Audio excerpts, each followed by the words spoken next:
few people have been asking what I use for the cloning effect from a few of my videos, so I just want to show you. Here it is. Okay, this is the Cyclone 3000. They're cheap. Got it on Amazon. You can get it cheaper on eBay apparently, but that didn't occur to me till after.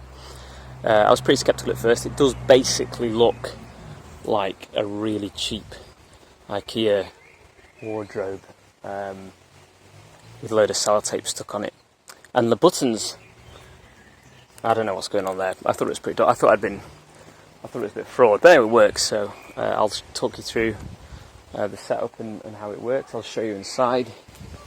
It's got a load of cabling. So I don't know. There's this sort of loose. It looks like a Cat 5 cable, and it's not even plugged in, but it works. So yeah, it shouldn't do anything now. So I'll get some help and I'll show you how it works.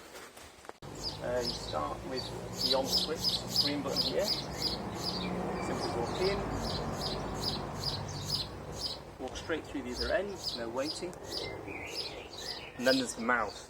So we take the mouse, we click, it should walk straight out the other end. It's not working. You've got to double click the mouse. I know it's right. So, I'm going to start again. Red, drop, green, go back through, straight through, come out the other end, double click.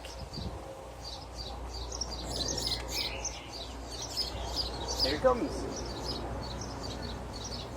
Then you can just keep repeating the process.